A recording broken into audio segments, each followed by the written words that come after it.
G'day everyone, I'm LeGuilt and today I'm here to bring you tips and tricks for Path of Exile. Path of Exile is an ARPG from Grinding Gear Studios. It's available free to play on Steam and also on www.pathofexile.com. What we're going to do is log in and it'll bring us here.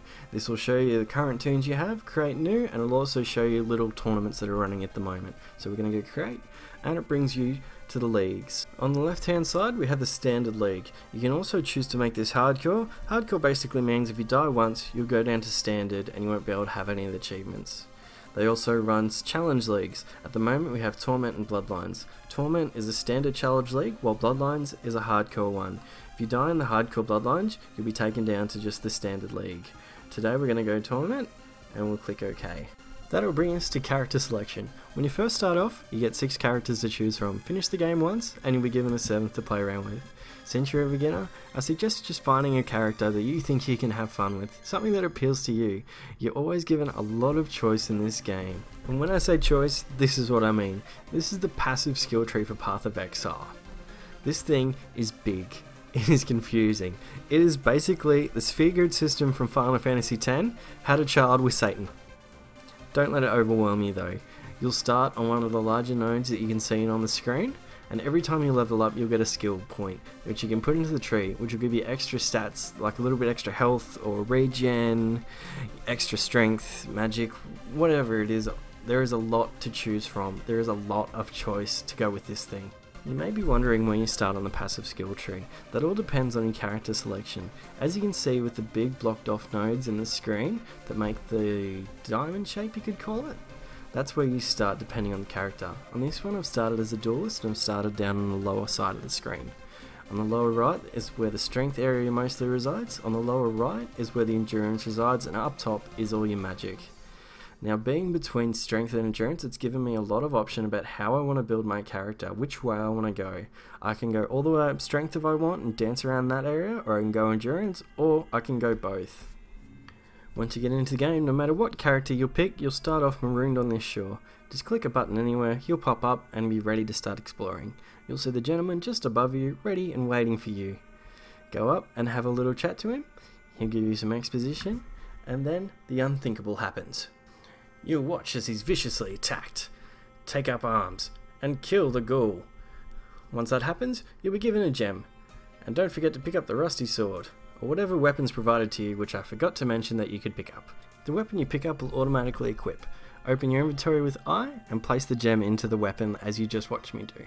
Quick tip, if you want to see items that are on the ground, press Alt. To toggle that on and off, press Z.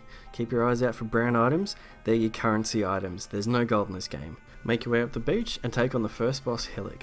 Just remember to keep popping your potions, both health and magic, as you take him on. He's not much to worry about, he's pretty much a pushover. Once he's dealt with, head upwards to Lion Eye's Watch. Collect the quests that are there, and you'll also get a new skill gem for defeating Hillick. Now, since my character's already started off with a single target skill gem, I'm going to pick up an area of effect gem. Basically what you need when you're first beginning is a single attack gem to attack a single target for the bosses and that. Then you need an area effect to deal with heavy mobs, and you also want a escape gem. For this one, I've picked the Ballerina Jump of Death. Just look at it. Look how graceful you slay your enemies, leaping back and forth like a beautiful ballerina, killing everything.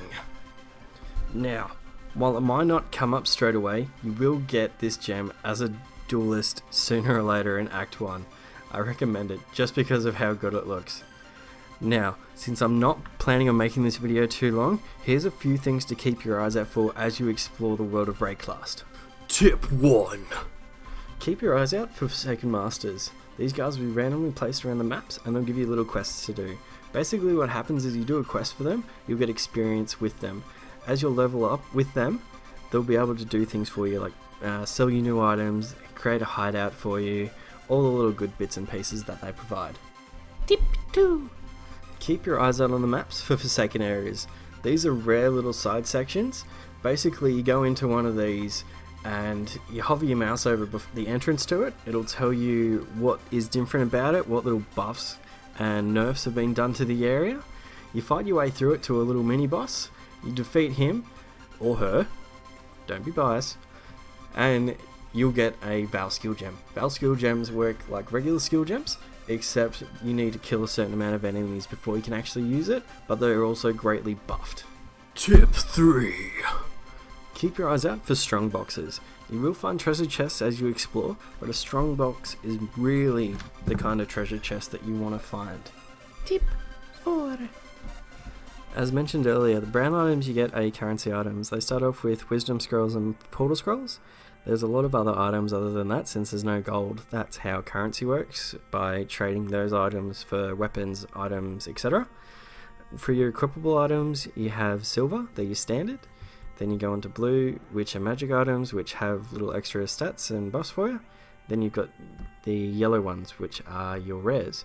Rares are generally better than blue, but remember when you're leveling, sometimes blues might be better than the yellows that you already have equipped.